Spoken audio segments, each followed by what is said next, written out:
Welcome back. Thank you for joining me once again on this fine morning to talk about St. Aquinas in a brain-rotted skibbity way. So Thomas Aquinas was basically that dude. He was an Italian monk, philosopher, and a big brain theologian. He's like one of the OGs of Western philosophy and Christian medieval thinking. Now, if you ever heard of scholasticism, aka medieval debate club on steroids, that was his vibe. Last week we covered St. Augustine, and his vibe was kind of a result of Jesus and Socrates/Plato having a kid. This week, Aquinas is more of the result of Jesus collabing with Aristotle to form the best mixtape of all time. So let's dive into it. Faith and reason, W combo. So given that the Middle Ages were predominantly led in the West by Christian thought, it's this exact synthesizing faith and reason that allowed for later big stars to roll up in the Enlightenment and Renaissance era. Aquinas' whole thing was trying to squat up faith and reason. Unlike many of his time, he didn't see them beefing. Back then, a lot of people thought religion and logic couldn't hang out in the same room. Aquinas pulled up and said, nah bro, truth is truth, whether you get it from your brain or from God, it's all facts. He had the things you can figure out with your own brain, like knowing that God exists, souls are real, and basic morality, just by thinking real hard and peeping around the world. Other stuff you only know because God told us directly, like the Trinity, Jesus being God and human at the same time, and the resurrection. To him, you can't logic your way to those facts, but they don't cancel out reason necessarily. So Aquinas, like our boy St. Augustine, thought that reason can get you close to the truth, but faith takes you the rest of the way there. It was a power move because it made Christianity way more palatable and opened to deep thinking, science, and philosophy without feeling like a betrayal of the core values. Thinking on the lines of the microwave isn't witchcraft or demonic, but actually created by the tools that God bestowed upon us, so technically, God's blessing. Aquinas also pulled heavy inspiration from Aristotle. Even though most Christians back then thought Greek philosophers were pretty sus, he said, chill bro, Aristotle's got some W takes. His whole motto was basically, grace doesn't delete the mystique of nature and reason, it actually upgrades and complements it.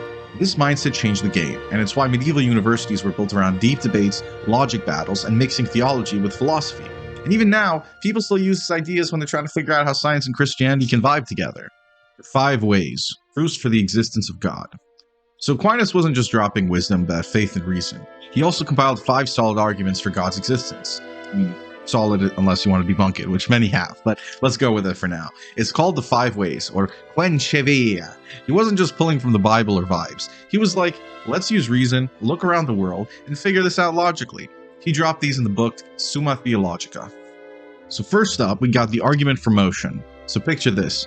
Everything in the universe is moving or changing, right? But nothing just moves by itself. Something else had to kickstart it all. Aquinas was like, if you trace it all back, there's got to be something that started the whole chain reaction, but wasn't itself pushed by anything else. That's God, baby. The ultimate prime mover, the cosmic DJ who dropped the first beat. Now the second argument is that of causation. Everything that happens has a cause. So if you trace everything back, there has to be a first cause that started it all. Otherwise, you get stuck in this infinite loop with no starting point. Aquinas said, guess what? The first cause is God, similarly to St. Augustine. The third argument is from contingency. Remember, St. Augustine also had the same argument. Aquinas noticed that everything around us has the possibility of not existing. If it's possible for stuff to not exist, then there must have been a time when nothing existed. But if nothing existed, then nothing could exist now, right? So there must be something that has always existed and doesn't rely on anything else to exist. That's a word jumble, but that's God, gentlemen and gentle ladies. The fourth way is the argument from degree. We all judge things based on how good, true, or beautiful they are, right? Like some things are more good or more true than others. This means that there must be a maximum. The absolute best of everything, the highest standard, the peak that is perfection. Aquinas said that this ultimate maximum is God, the source of all good, the perfect being. The last argument that St. Aquinas made was the teleological argument, or argument from design. Everything in nature seems to have a purpose, even if it doesn't know it. Aquinas pointed out that all this order can't just be random. There's got to be a designer behind all of it, guiding everything to where it needs to go. That designer, yep, you guessed it, God. Now again, I can't restate this enough. If it sounds very similar to a lot of St. Augustine's proofs that we covered in the last video, well, Aquinas was heavily influenced by it. These 5 ways aren't just trying to explain every little detail about God, like the Trinity or personal stuff, but their reason for believing in a first cause, necessary being, and intelligent designer. Natural law theory. Aquinas wasn't just about God and logic. He also came up with the natural law theory, which is basically the ethical system that influenced tons of Western thought. The vibe here is that moral law isn't just random or some random set of rules handed down by God, aka 10 Commandment Mount Sinai style. It's actually built into human nature, and you can figure it out by using your reasoning. Aquinas said, since God made the world and humans, the moral order is baked into the very fabric of reality. He was all about the idea that every human has a rational nature, which means that we can use our brains to figure out what's good and what's evil.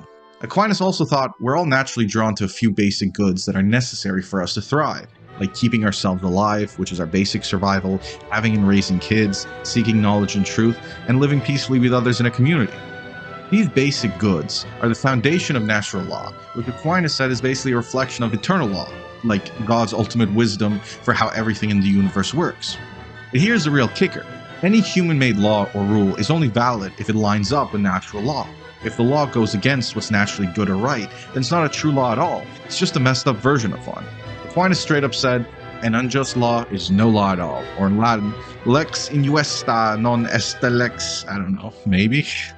The idea was a game changer, because it laid the groundwork for all kinds of stuff, like human rights, personal dignity, and the idea that governments need to answer to a higher moral standards, not just their own rules. Aquinas' natural law theory didn't just fit into Christianity. It also created a universal moral framework that's still used today in debates about justice, human rights, and the relationship between law and morality. Unfortunately, Aquinas did not completely condemn things like slavery in his writings. He argued that slavery could be justified, under certain conditions, like as a result of war or if someone had been forced into slavery due to criminal actions. He believed that people in such situations should still be treated fairly and justly, and that the masters of these slaves had an obligation to care and provide for their slaves. But if slavery violated the basic dignity of a person and prevent them from living a good and flourishing life, it would then be unjust to him. But try to explain that to your slave master. Bro, Thomas Aquinas disagrees with the way you're treating me. I need a Bugatti right now, please.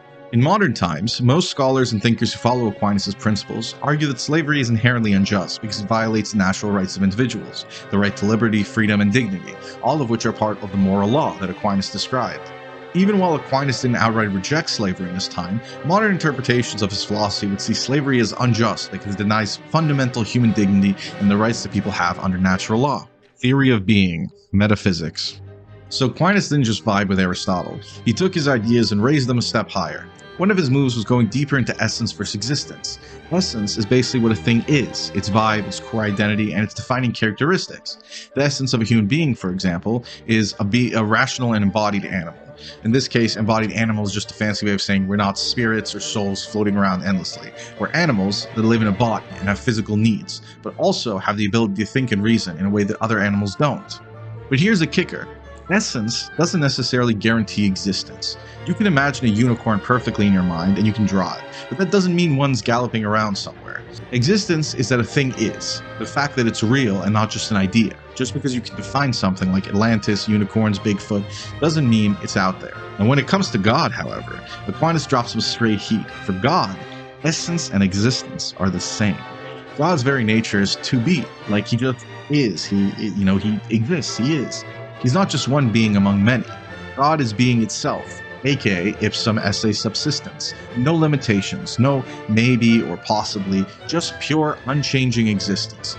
God's existence is necessary, not dependent on anything or anyone. Aquinas used this idea to explain why God is the ultimate source of everything. Everything else gets its existence from God, who's the one and only being that just exists without needing anything else to make it happen.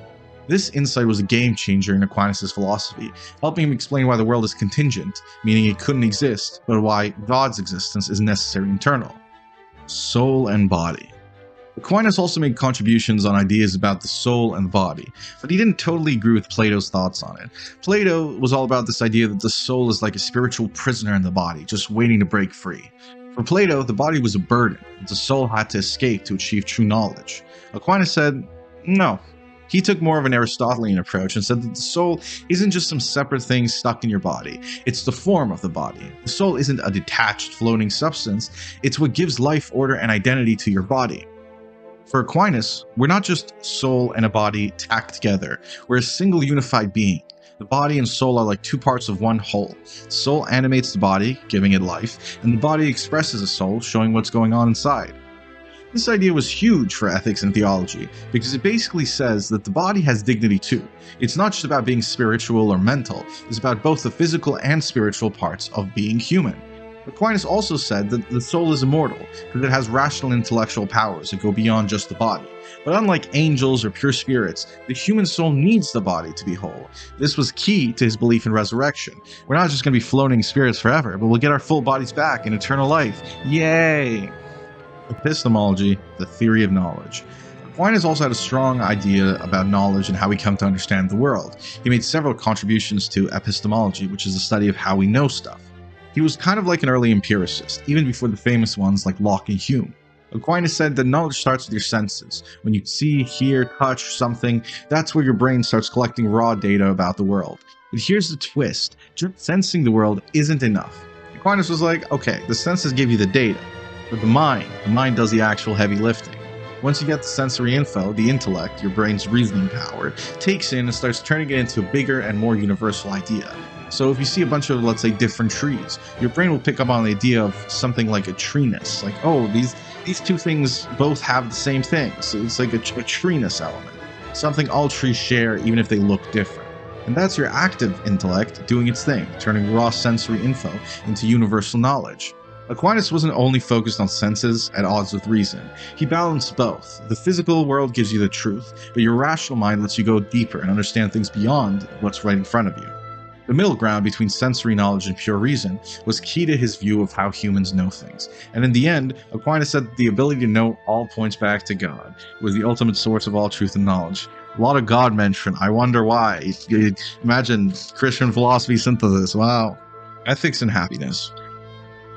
Aquinas' philosophy of human purpose and happiness is central to his ethical and theological thought. He taught that the ultimate goal of human life is the pursuit of happiness, or what he called beatitudo, Vicenza, a state of complete and perfect fulfillment.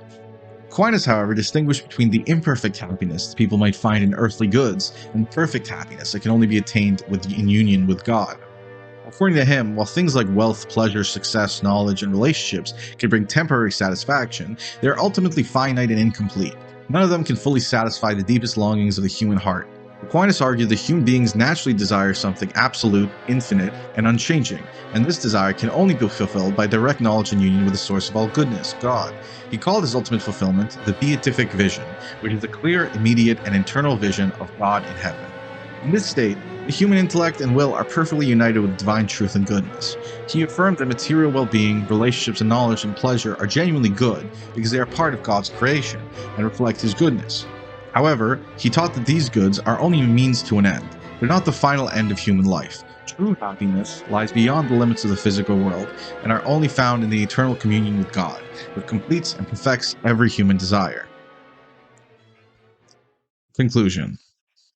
Why is Aquinas important? He bridged ancient philosophy, especially synthesizing Aristotle with Christian theology. He shaped the Catholic Church's intellectual tradition. He influenced the development of natural law, metaphysics, ethics, and political theory. And his ideas, kind of laid the groundwork for later thinkers like Descartes, Kant, and a lot of modern moral philosophy. So, in a way, he's a goat. You might disagree, you might not be Christian, you might not believe in God, but that's fine, because guess what? We still benefit from his philosophizing. So like, subscribe, comment, please. I'm desperate for algorithm views.